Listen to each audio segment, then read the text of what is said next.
Hello friends, retirement एक ऐसा पड़ाव है जब आप काम से पूरी तरह फ्री हो जाते हैं, पर आपकी जिम्मेदारी है कि इतने सालों की मेहनत से जो पैसा आपने जोड़ा है वो आपके लिए काम करे। लेकिन आपका सबसे बड़ा सवाल होता है कि रिटायरमेंट के बाद पैसे को कहां और कैसे इन्वेस्ट करें ताकि आपका पैसा सुरक्षित भी रहे और ग्रोथ भी होती रहे। आज के वीडियो में हम जानेंगे कुछ ऐसे इन्वेस्टमेंट ऑप्शन जिसमें सुरक्षा भी है और आपकी रेगुलर ग्रोथ अपॉर्चुनिटी भी। Fixed income products. इन प्रोडक्ट्स का मेन फीचर जो रहता है कि आपको एक रेगुलर इनकम आती रहे और आपका पैसा सिक्योर रहे, और रिटायरमेंट के बाद शायद इसी चीज की सबसे ज्यादा जरूरत होती है। तो फिक्स्ड इनकम प्रोडक्ट्स में पहला है सीनियर सिटीजन सेविंग स्कीम। ये एक सरकारी रिटायरमेंट बेनिफिट प्रोग्राम है। यदि आपकी उम्र 60 साल या उससे ज्यादा है तो आप अपना सीनियर सिटीजन अकाउंट खोल सकते हैं, और इन केस आपने अपना वॉलंटरी रिटायरमेंट 55 ईयर्स की एज में ले लिया है तो भी आप अपना अकाउंट खोल सकते हैं। इसमें आप एक सिंगल अकाउंट खोल सकते हैं या फिर as a husband and wife एक जॉइंट अकाउंट भी खुलवा सकते हैं। फाइनेंशियल ईयर 2025 में इसका फिक्स्ड रिटर्न 8.2% है। इसका टेनर 5 साल का होता है और उसे 3 साल के लिए बढ़ाया जा सकता है। 5 साल के पहले भी आप चाहें तो पैसा निकाल सकते हैं, पर उसके लिए कुछ पेनल्टी एप्लीकेबल होती है। तो कोशिश करें कि आप इसमें वही पैसा डालें जो आप कम से कम 5 साल के लिए इन्वेस्ट करना चाहते हैं। इसका पेमेंट क्वार्टरली बेसिस पे होता है, जिसका मतलब है कि every 31 March, 38 June, 38 September and 31 दिसंबर को ही पैसे आपके अकाउंट में ट्रांसफर किए जाते हैं। इसका इंटरेस्ट टैक्सेबल रहेगा। आप इसमें मैक्सिमम 15 लाख तक की इन्वेस्टमेंट कर सकते हैं, और अगर आपका ज्वाइंट अकाउंट है तो आप 30 लाख तक का इन्वेस्टमेंट कर पाएंगे। सरकारी स्कीम होने की वजह से सुरक्षा की चिंता करने की आपको कोई जरूरत नहीं है। अगर आपने यहाँ पे 30 लाख रुपीज का इन्वेस्टमेंट किया है तो 61,500 का आप क्वार्टरली विड्रॉल ले सकते हैं। दूसरा है प्रधानमंत्री वय वंदना योजना।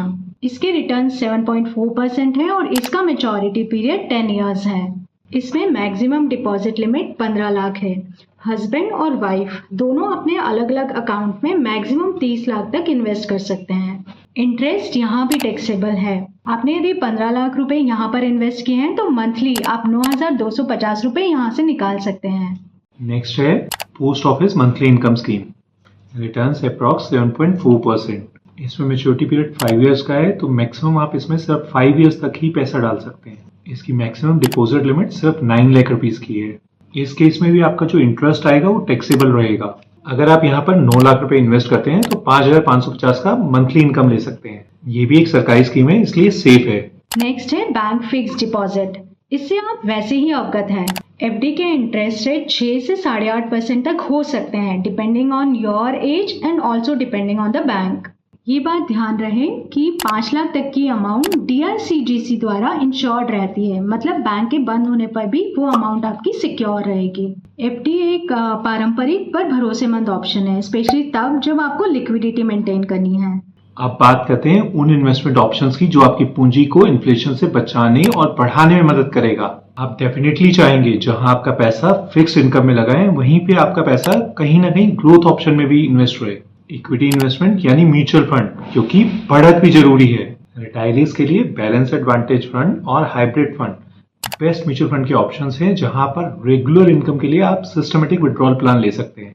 यहाँ पर आपका पैसा इन्फ्लेशन को बीट भी करेगा और टाइम के साथ साथ ग्रो भी करता रहेगा। यहाँ पर मैक्सिमम अमाउंट की कोई भी लिमिट नहीं है। आप जितना चाहें उतना पैसा इन्वेस्ट कर सकते हैं, और 1 साल बाद आप अपना पैसा चाहें तो निकाल भी सकते हैं। तो यदि आप अपने 50 लाख रुपए म्यूचुअल फंड में SWP में लगाते हैं तो आप हर महीने 25,000 रुपीज वहां से निकाल सकते हैं। रिटायरमेंट इन्वेस्टमेंट के लिए कुछ जरूरी सुझाव। अपनी इन्वेस्टमेंट को डाइवर्सिफाई करें, एक ही जगह पैसा न लगाएं। इमरजेंसी एक्सपेंस के लिए 6 से 12 महीने का फंड अलग से रखें। अपने एडवाइजर से हर साल अपने पोर्टफोलियो का रिव्यू करवाएं। इन्फ्लेशन को ध्यान में रखते हुए इक्विटी में निवेश जरूरी है।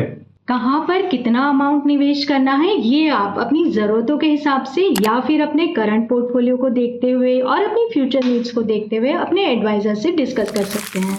दोस्तों, आपका रिटायरमेंट फंड आपकी जीवन भर की मेहनत का फल है, तो इसलिए सोच समझकर सही योजना में ही निवेश करें। वीडियो अच्छा लगे तो ये वीडियो उन बंधुओं के साथ शेयर करना मत भूलिए जो अभी रिटायर हुए हैं या होने वाले हैं। प्लीज लाइक करें, सब्सक्राइब करें और शेयर करें।